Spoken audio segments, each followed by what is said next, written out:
فاتحہ.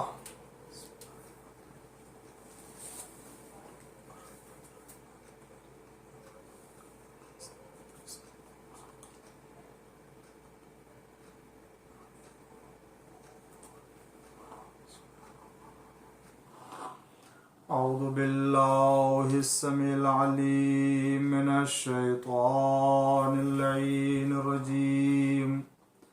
بسم اللہ الرحمن الرحیم. الحمد للہ المعروف من غیر رؤیت والخالق من غیر منصبت. خلق الخلائق بقدرته واستعبد الأرباب بعزته وسعد العظماء بجوده.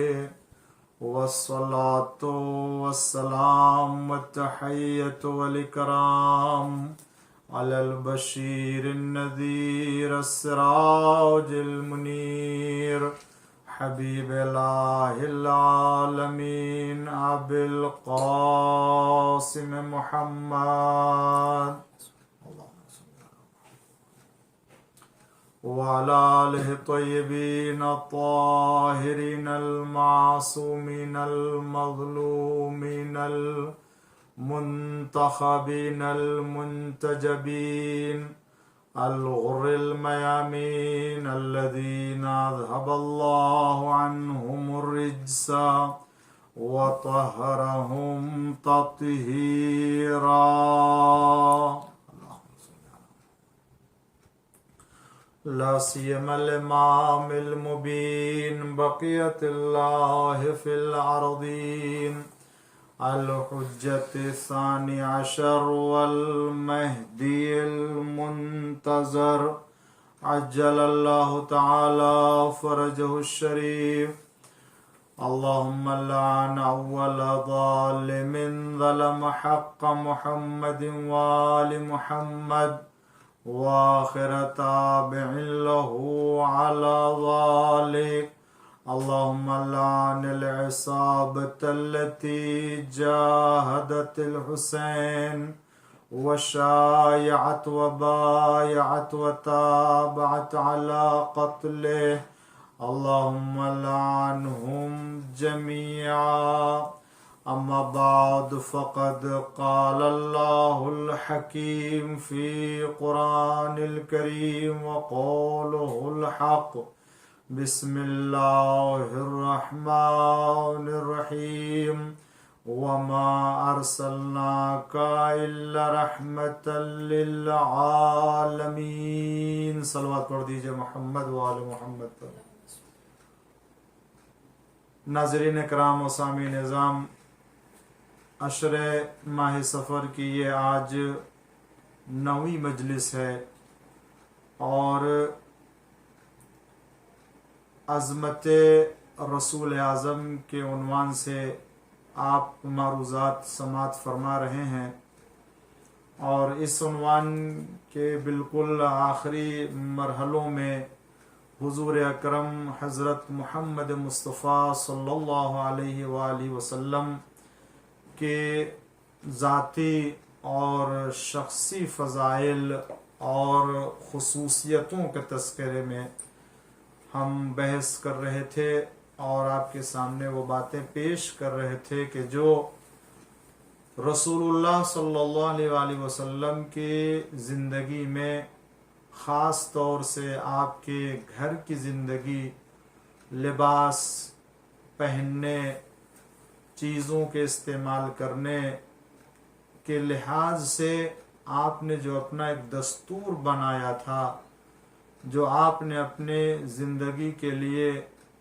خود گھر میں ایک نظام بنایا تھا، وہ میں نے آپ کے سامنے اس کے پہلے کی مجلس میں پیش کیا. اور آج کی مجلس میں حضور اکرم ہی کی حیات طیبہ اور زندگی کا ایک چھوٹا سا واقعہ، جس سے یہ اندازہ ہوگا کہ آپ اپنے شخصی وسائل اور ذاتی چیزوں کے استعمال کرنے میں کس قدر کفایت شعاری سے کام لیتے تھے، جس کو پروردگار عالم نے عالمین کا رحمت بنا کر کے بھیجا، جو لوگوں کے لیے خداوند عالم کی نعمتوں اور خدا کے لطف و کرم کا واسطہ ہے۔ وہ ذات کس قدر اپنے لیے جب کوئی چیز استعمال کرتی ہے تو کس طریقے سے اس کا خیال ہوتا ہے کہ یہ دوسروں تک بھی پہنچے اور وہ خود بھی اس سے مستفید ہو اور اس سے استفادہ کرے۔ یہ رسول کہ جس کو پروردگار آج کی مجلس یہ شب شہادت جناب سکینہ بنت الحسین علیہ السلام کے لیے بھی ہے، اور یہ رات جو ہم اس میں مجلس سن رہے ہیں اور بیان کر رہے ہیں، یہ بہت ہی عظیم اور بہت ہی اپنے باپ کی پیاری بچی، جس سے خود امام حسین علیہ السلام بھی محبت کرتے تھے اور وہ بھی اپنے باپ سے زیادہ محبت کرتی تھی۔ ہم تمام عزاداروں کے دل اس کمسن بچی کے مصائب، خاص طور سے اس کی پیاس اور زندان شام میں قید میں رہنا، یہ ایسے دردناک مصائب ہیں کہ جو ہمارے لیے سوچ لینا اور تصور کر لینا کافی ہے۔ مگر آئیے چند باتیں جو اپنے موضوع سے متعلق ہے وہ آپ کی خدمت میں عرض کروں۔ پیغمبر اسلام حضرت محمد مصطفیٰ صلی اللہ علیہ وآلہ وسلم نے جیسی زندگی گزاری وہ ہر ایک کے لیے نمونِ عمل ہے۔ عالمی اس لیے کہ قرآن کریم کہتا ہے آپ کی زندگی کے لیے وَلَكُمْ فِي رَسُولِ اللَّهِ أُسْوَةٌ حَسَنَةٌ، کہ تمہارے لیے رسول اللہ صلی اللہ علیہ وآلہ وسلم کی زندگی اسوہ حسنہ ہے، یعنی نمونِ عمل ہے اور مشعل راہ ہے۔ جیسے رسول اللہ نے زندگی گزاری اسی طریقے سے ہمیں بھی ان کے نقش قدم پر چلنا ہے۔ یہی ایک مسلمان کی کامیابی اور ایک مومن کے کمال کا ذریعہ اور راز ہے۔ اب آپ دیکھیں، خدا نے اگر کسی کو اس دنیا میں نوازا ہے تو رسول اللہ نے بتایا کہ اگر خدا نے تمہیں دیا ہے تو ہمیں اس سے کیسے استفادہ کرنا چاہیے اور اسے کیسے استعمال کرنا چاہیے۔ بظاہر چھوٹا سا واقعہ ہے، بظاہر حضور اکرم کی زندگی کا ایک بہت ہی چھوٹا سا گوشہ ہے جسے میں پیش کرنا چاہتا ہوں، مگر اس سے تمام مسلمانوں کو درس ملتا ہے کہ میری ذات رحمت للعالمین کی ہے، عالمین کے لیے رحمت بنا کر کے بھیجا گیا، مگر میں کس طریقے سے اپنی تمام شخصی اور ذاتی وسائل میں دوسروں کو شامل کرتا ہوں اور دوسروں کو اس میں حق دیتا ہوں کہ وہ اس سے بھی وہ بھی اس سے فائدہ اٹھائے، میں بھی اس سے فائدہ اٹھاؤں، اور جو خلق خدا ہے ضرورت مند ہے اس کی ضرورت بھی پوری ہو جائے۔ کبھی کبھی انسان کسی چیز کو اپنے لیے استعمال کرتا ہے تو اس قدر اس کو استعمال کرتا ہے کہ جتنی اس کو ضرورت نہیں ہوتی ہے، مگر کچھ لوگ ایسے بھی ہوتے ہیں کہ جو جتنی ضرورت ہوتی ہے اتنا ہی وہ اس کو استعمال میں لے کے آتے ہیں، بقیہ دوسروں کے لیے چھوڑ دیتے ہیں اور دوسروں کو دے دیتے ہیں کہ اس سے ایک مومن یا ایک غریب یا ایک ضرورت مند بھی اس سے استفادہ کر سکتا ہے تو استفادہ کرے۔ میں نے گزشتہ مجلس میں حضور اکرم کے گھر کے زندگی کے سلسلے میں، کھانے پینے کی زندگی کے سلسلے میں، کپڑا پہننے اور وسائل کے سلسلے میں عرض کیا۔ آج ایک روایت اسی سلسلے کی عرض کروں اور اس کے بعد ایک دوسرے جو وہ خصوصیت یا کہہ لیجیے دوسری فضیلت کے سلسلے میں آپ کی عرض کروں گا۔ ہمارے اور آپ کے چھٹے امام جعفر صادق علیہ السلام ارشاد فرماتے ہیں کہ ایک شخص پیغمبر صلی اللہ علیہ وآلہ وسلم کی خدمت میں آیا اور اس نے 12 درہم دیے، 12 درہم آپ کو ہدیہ دیا. یہ بھی ایک خوش نصیبی ہے انسان کی کہ وہ حضور اکرم کو لا کے دیتا ہے اور حضور اکرم اسے قبول کر لیتے ہیں. اگر پیغمبر کسی کے گفٹ کو اور کسی کے ہدیے کو قبول کر لے تو یہ بہت بڑا شرف ہے اس شخص کے لیے کہ جس نے حضور اکرم کو گفٹ دیا اور اسے قبول کر لیا زندگی میں. تو نیک انسان تھا. رسول اللہ کو 12 درہم دیے پیغمبر اسلام نے, اسے لیا اور لینے کے بعد آپ کا لباس بہت پرانا ہو گیا تھا اور بوسیدہ ہو گیا تھا. تو آپ نے اسے علی علیہ السلام کو دیا کہ اے علی جاؤ بازار سے میرے لیے کپڑا خرید کے لاؤ, ایک لباس خرید کے لاؤ. مولائے کائنات امیر المومنین علی ابن ابی طالب علیہ السلام, اللہم صلی علی محمد وعلی محمد وعجل فرجہ, بازار تشریف لائے اور بازار آنے کے بعد آپ نے ایک بہترین کپڑا, ایک بہترین لباس حضور اکرم کے لیے خریدا کہ جو 12 درہم کے تھے. اچھا لباس تھا, اچھی جنس تھی, اچھی کوالٹی کی تھی. اب یہ امیر المومنین علیہ السلام کی پسند تھی کہ اپنے رسول کو, اپنے نبی کو, اپنے جو ہے وہ عزیز ترین جو ہے وہ پیغمبر کے لیے اچھا سے اچھا لباس لے کر کے جائیں. آپ نے لباس اچھا لیا 12 درہم کا اور لا کے آپ نے پیش کیا رسول اللہ کی خدمت میں. پیغمبر اسلام نے جب لباس دیکھا تو دیکھنے کے بعد کہا کہ اے علی, اس کے علاوہ اور کوئی دوسرا لباس میرے لیے لے کے آئیے کہ یہ میرا لباس ہے, یہ لباس لیکن میں اسے نہیں پہننا چاہتا ہوں, اس کے علاوہ کوئی دوسرا لباس لے کر کے آؤ. کیا وہ اسے واپس کر لے گا؟ مولا کائنات نے فرمایا کہ مجھے یہ تو نہیں معلوم, لیکن میں لے جاتا ہوں اور لے جا کے دریافت کرتا ہوں. اگر وہ واپس لے لیتا ہے تو فبہا, نہیں واپس لیتا تو میں آپ کی خدمت میں لے کے آؤں گا. زمانے کے نبی, زمانے کے امام, زمانے کے سرپرست نبی ہے, رحمت للعالمین ہے. اگر آپ اس دکاندار سے کہہ دے کہ مجھے نہیں چاہیے تو مجال ہے کہ وہ واپس نہ لے.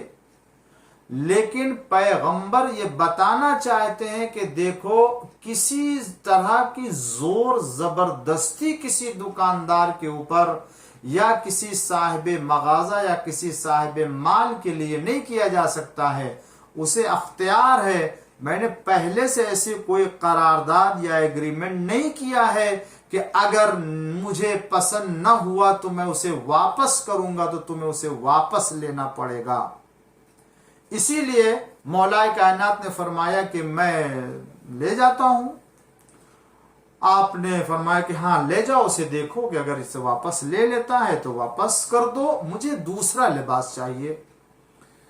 مولا کائنات فرماتے ہیں کہ میں اس خریدار, بیچنے والے کے پاس کپڑا لے کر کے آیا اس کی دکان پر, اور میں نے کہا کہ رسول اللہ صلی اللہ علیہ وآلہ وسلم اسے نہیں چاہتے, اسے پسند نہیں کرتے ہیں, اس کے علاوہ کوئی دوسرا لباس چاہیے, دوسرا ان کے لیے کپڑا چاہیے اور اسے واپس کر لو.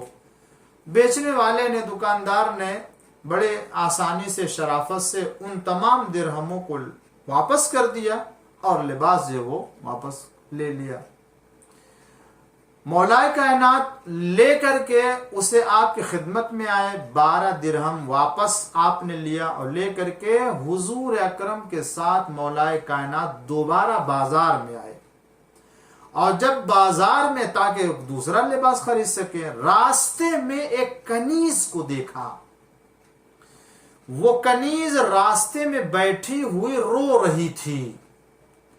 آپ نے اس سے پوچھا کہ بتاؤ تم کیوں رو رہی ہو, تمہارے رونے کا سبب کیا ہے, کیا ہوا ہے تمہیں؟ اس نے کہا کہ یا رسول اللہ, میں جب